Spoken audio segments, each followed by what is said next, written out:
kaitaasan, siya'y papurihan, Diyos ng lahat o papuri. Sa kaitaasan, siya'y papurihan, ngayon at magpakailanman. Umawit ang daigdigan, lahat ng naroroon. Umawit ang sangkatauhan, purihin ang Panginoon.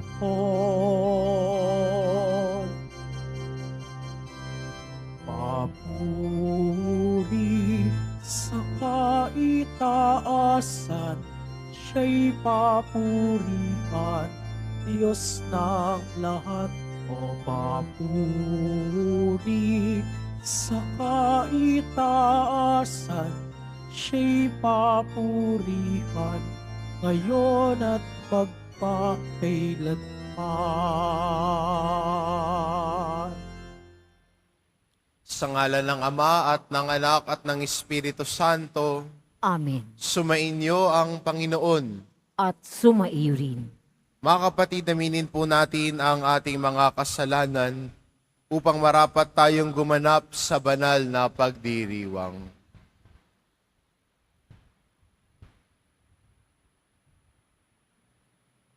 Inaamin ko Sa makapangyarihang Diyos at sa inyo mga kapatid, na lubha akong nagkasala sa isip, sa salita at sa gawa at sa aking pagkukulang.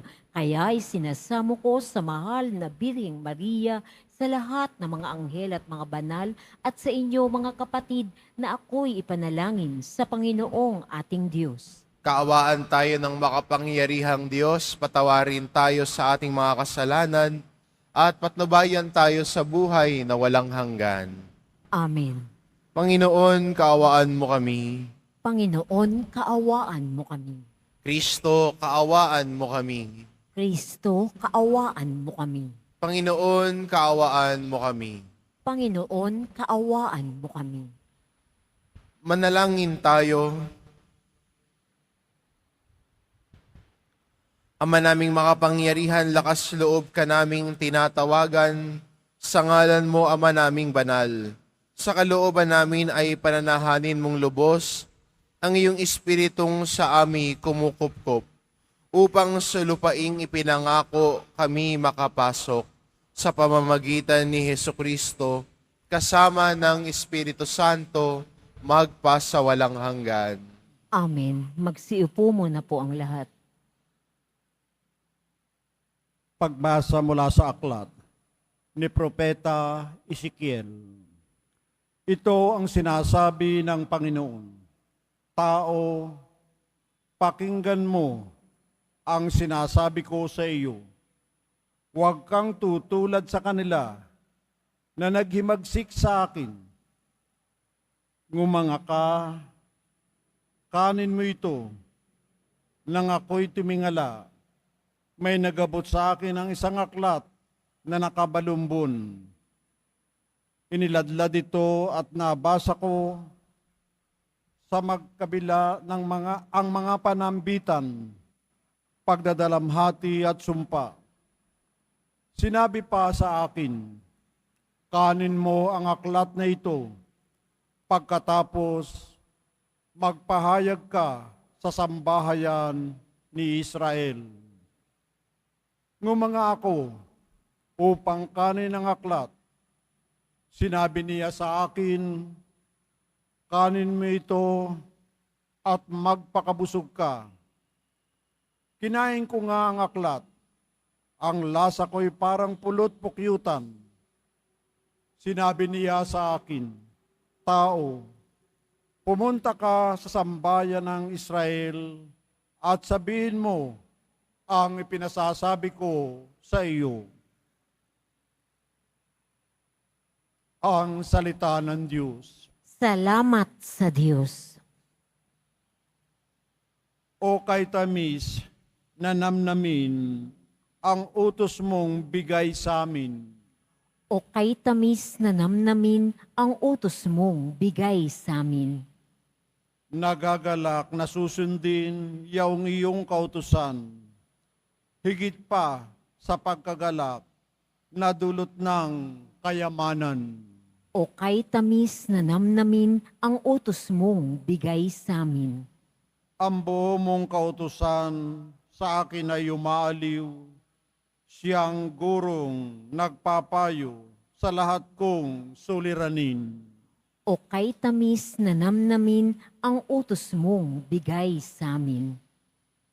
Higit pa sa ginto't pilak nitong buong sanlibutan, ang mabuting idudulot ng bigay mong kautusan. O kay tamis na namnamin ang utos mong bigay sa amin. O kay tamis na namnamin ang utos mong ibinigay, matamis pa kaysa pulot, yaong lasang tinataglay.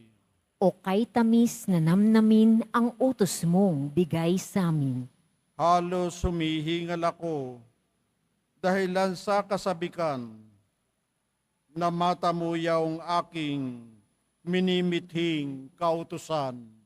O kay tamis na namnamin ang utos mong bigay sa amin. Magsitayo na po ang lahat.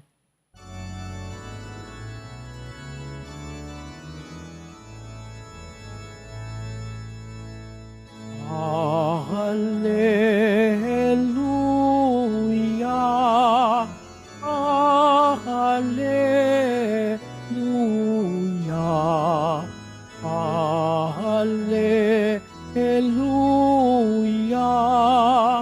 Hallelujah.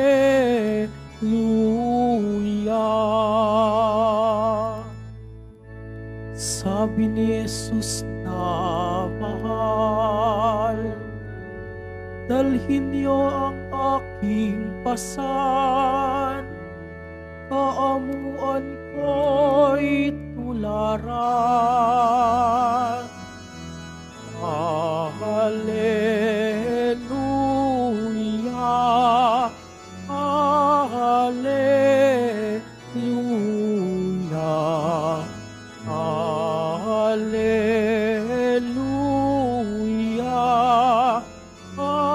Hallelujah.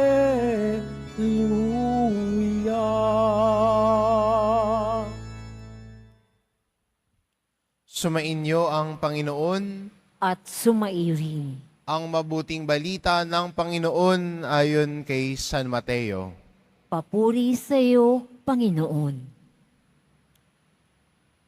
Nang mga sandaling iyon, lumapit kay Jesus ang mga alagad at nagtanong, "Sino po ang pinakadakila sa kaharian ng langit?" Tinawag ni Jesus ang isang bata, pinatayo sa harap nila at sinabi, "Tandaan ninyo, kapag hindi kayo nagbago at tumulad sa mga bata, hindi kayo mapapabilang sa mga pinagaharian ng Diyos. Ang sino mang nagpapakababa gaya ng batang ito ay siyang pinakadakila sa mga pinagaharian ng Diyos. Ang sino mang tumanggap ng isang batang ganito, dahil sa akin ay ako ang tinatanggap. Ingatan ninyo na huwag hamakin ang isa sa maliliit na ito. Sinasabi ko sa inyo, sa langit, ang kanilang mga anghel ay laging nasa harapan ng aking Ama. Ano ang akala ninyo ang gagawin ng isang taong may 100 tupa kung maligaw ang isa sa mga iyon? Hindi kaya niya iiwan ang 99 na nangangain sa kaburulan upang hanapin ang naligaw? Sinasabi ko sa inyo, kapag nasumpungan niya ito, higit niyang ikagagalak ang isang ito kaysa 99 na hindi naligaw. Gayon din naman, hindi kalooban ng inyong amang nasa langit ang mapahamak ang isa sa mga maliliit na ito." Ang mabuting balita ng Panginoon. Pinupuri ka namin, Panginoong Hesukristo. Magsiupo muna po ang lahat.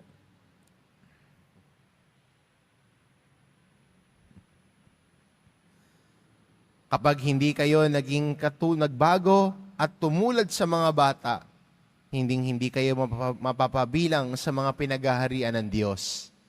Ito sinabi ni Jesus nung tinanong siya ng kanyang mga alagad, sino ang pinakadakila sa kaharian ng langit? Ang tinitignan ng mga alagad ay ambisyon. Maging dakila. Pero ang paalala ni Jesus lagi sa kanila ay hindi sila tulad ng mga hintil na kadakilaan ang hinahangad.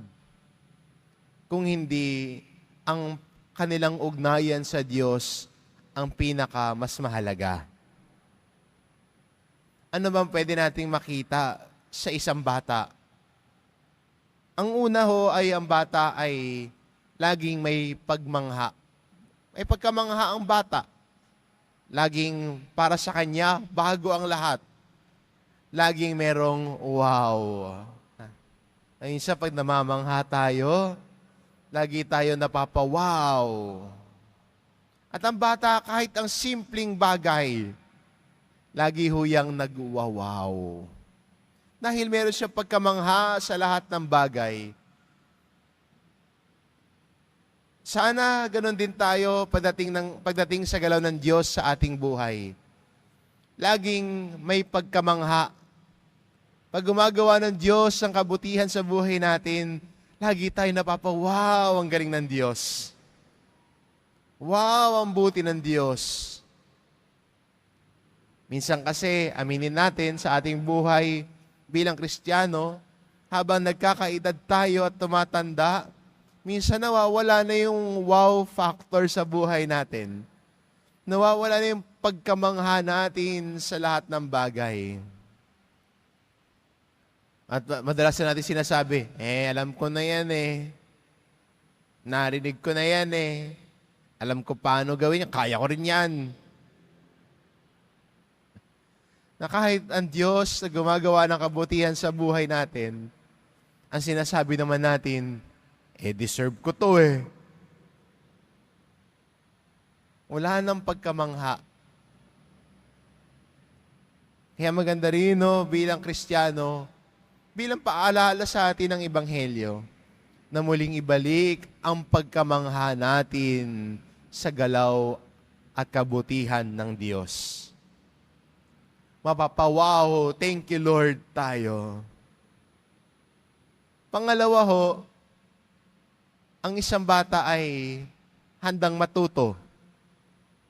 A child is teachable.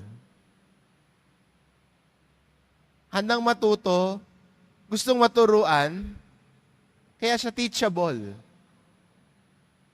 Ituro mo ganito sa bata, gagawin niya. Natututo siya. Pag medyo tumatanda na, aminin din natin, na pag may tinuro ka, sasabihin mo, ang hirap-hirap naman nito, ayoko na.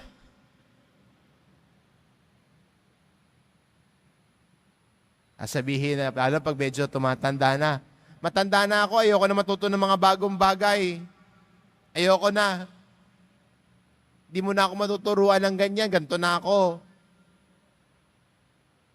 Minsan, ganun na nasasagot natin.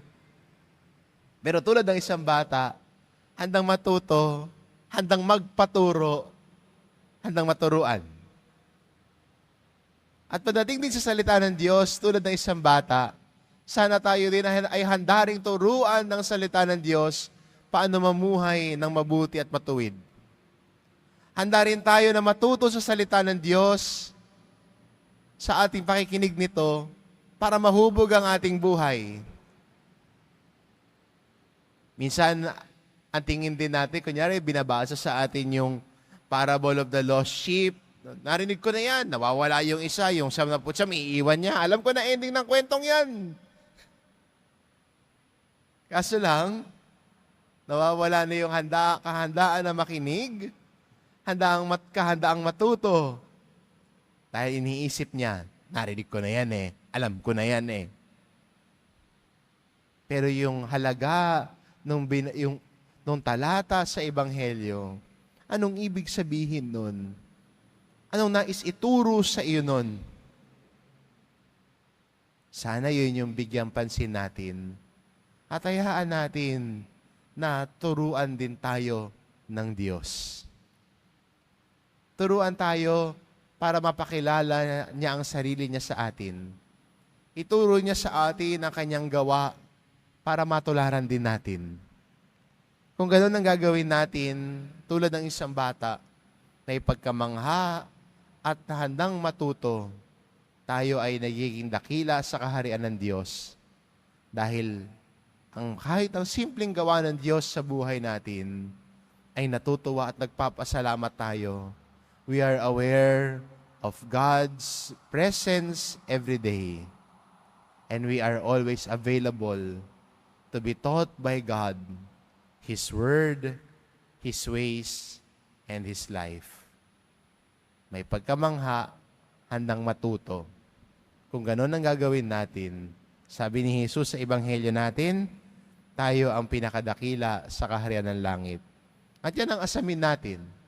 Maging tulad ng isang bata, lagi nakikita ang kabutihan ng Diyos, laging handang nakikinig sa Diyos. Amen. Magsitayo na po ang lahat.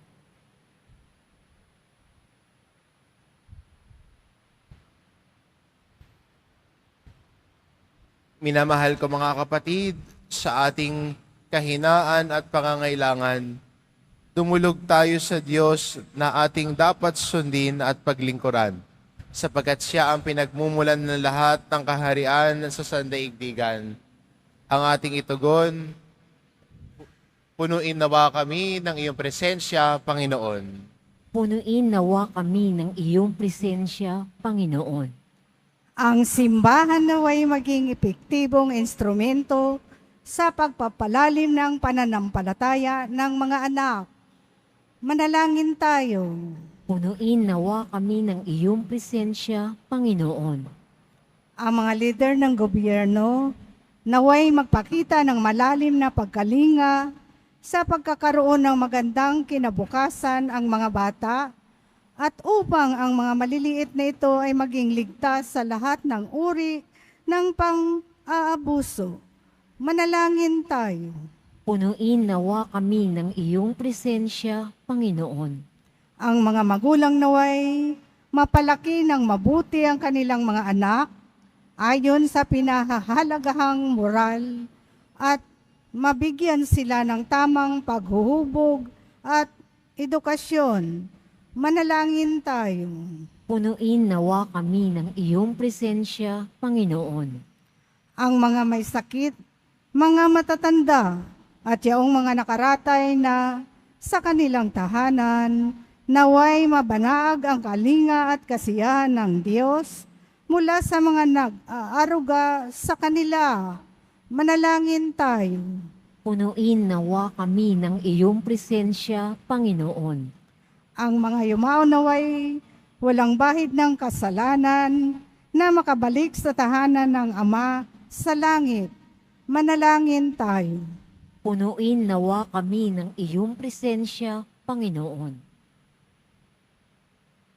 Ama, pakinggan mo ang mga panalangin ng iyong mga anak na sumasampalataya sa iyo.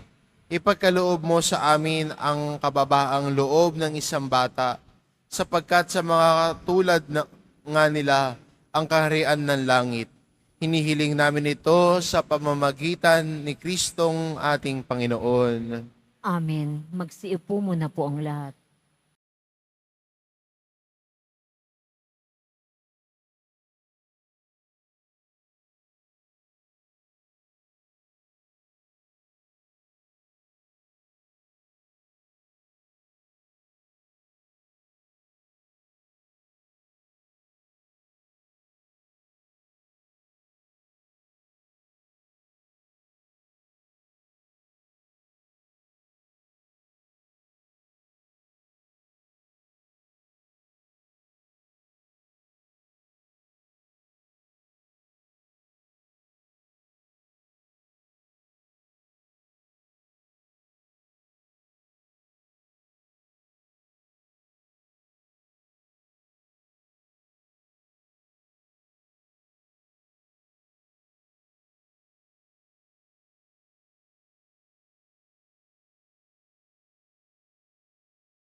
Magsitayo na po ang lahat.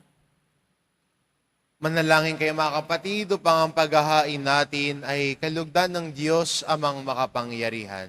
Tanggapin nawa ng Panginoon itong paghahain sa iyong mga kamay sa kapurihan niya at karangalan sa ating kapakinabangan at sa buong sambayanan niyang banal.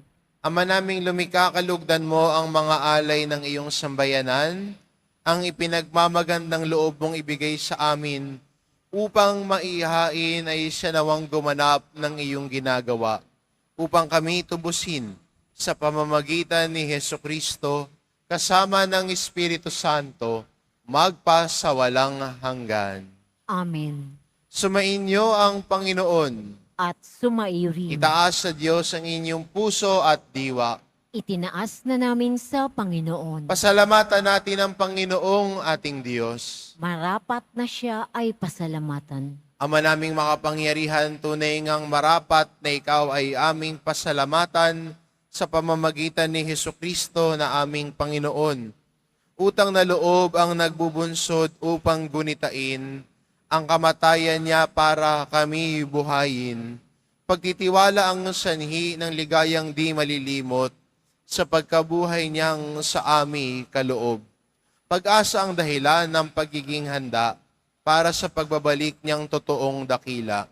Kaya kaisa ng mga anghel na nagsisiawit ng papuri sa iyo, nang walang humpay sa kalangitan, kami nagbubunyi sa iyong kadakilaan.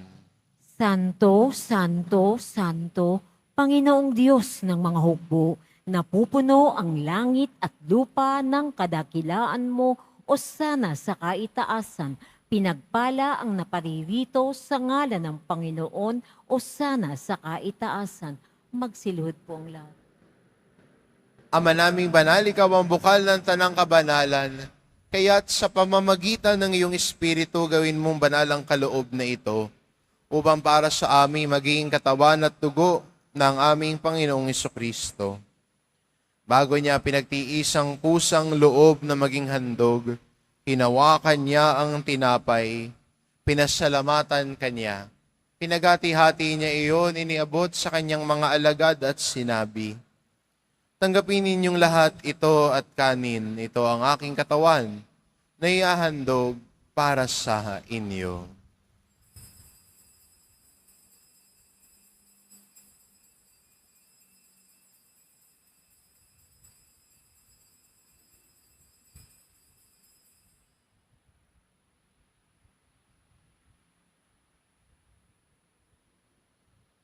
Gayun din naman na matapos ang hapunan, hinawakan niya ang kalis.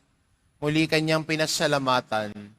Iniabot niya ang kalis sa kanyang mga alagad at sinabi, "Tanggapin ninyong lahat ito at inumin. Ito ang kalis ng aking dugo, ng bago at walang hanggang tipan. Ang aking dugo na ibubuhos para sa inyo at para sa lahat, sa ikapagpapatawad ng mga kasalanan. Gawin ninyo ito sa pag-alala sa akin."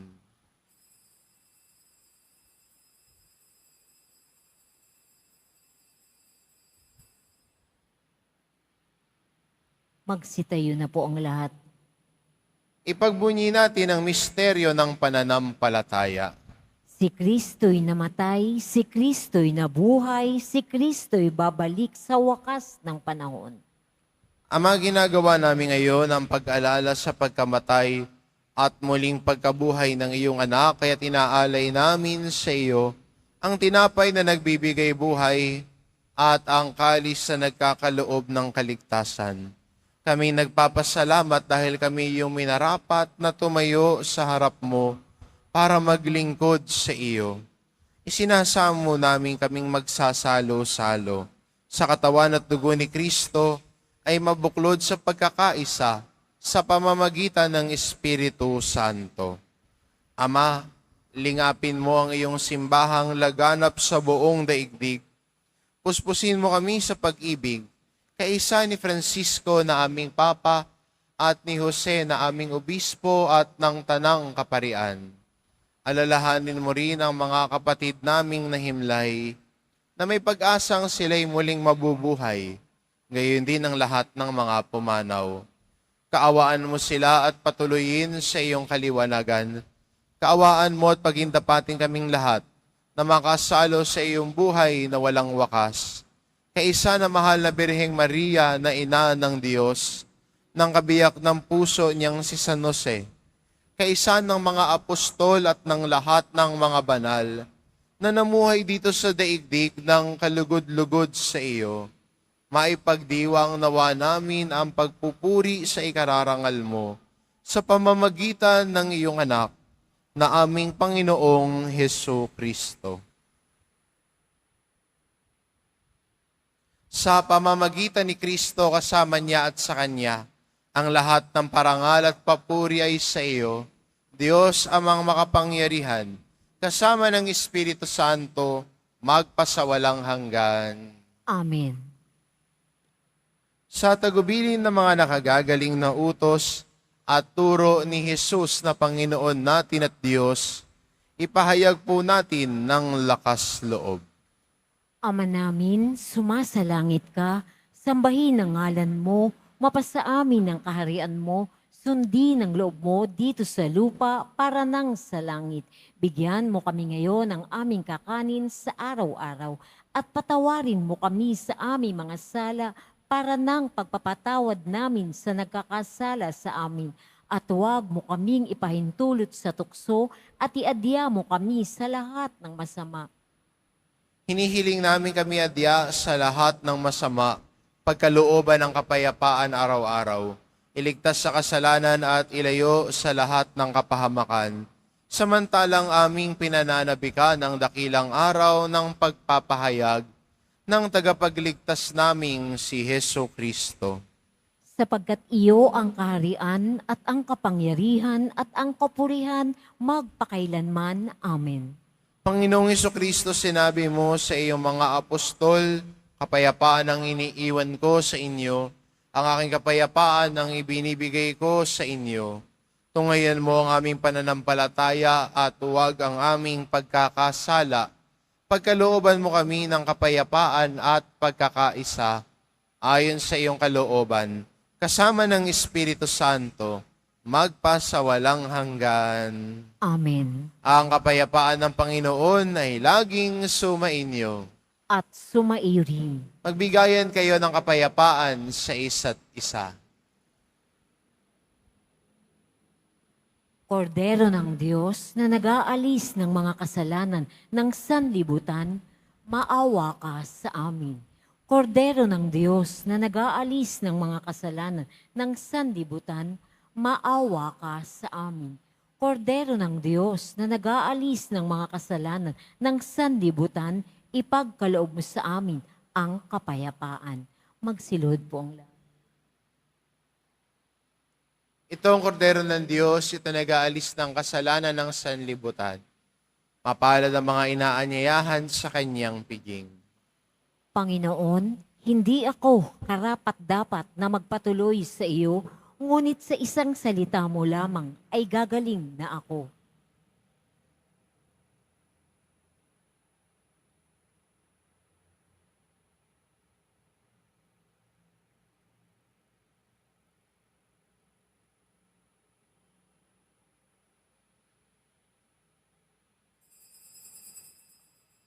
Para sa lahat ng tatanggap ng banal na komunyon, sasagot po tayo ng amen pagkasabi ng pari o lay minister ng katawan ni Kristo at isubo agad sa bibig bago umalis sa harapan ng pari o lay minister. Sumunod po tayo.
Tayo na po ang lahat.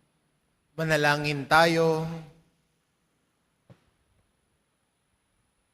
Ama naming mapagmahal, ang pakikinabang namin sa piging na banal ay magdulot nawa sa amin ng kaligtasan at magtanghal sa amin sa luningning ng iyong katapatan sa pamamagitan ni Hesukristo kasama ng Espiritu Santo magpasawalang hanggan. Amen. Sumainyo ang Panginoon. At sumaiyo rin. Mahal na pong Isus Nazareno, inihayag mo sa pamamagitan ng krus ang walang maliw na pag-ibig ng Diyos sa sangkatauhan. Pakinggan mo ang kahilingan ng iyong angkan na nagsusumamo sa iyo. Makamtanawa nila ang iyong katugunan at tanggapin ang kasagutan ng may utang na loob na tinatanaw. Basbasan din po ninyo ang mga may dala-dala nilang imahen at dasalan sa pamamagitan ng bendisyon na ito, naway maalala nila ang mga pangako nila noon sa binyag, na ikaw ang kanilang iibigin at paglilingkuran. Bilang Panginoon, magpasawalang hanggan. Amen. At pagpalain kayo ng ating mapagmahal na Diyos, ang Ama, at ang Anak, at ang Espiritu Santo. Amen. Umayo kayo, taglay ang kapayapaan ng poong Jesus Nazareno. Salamat sa Diyos.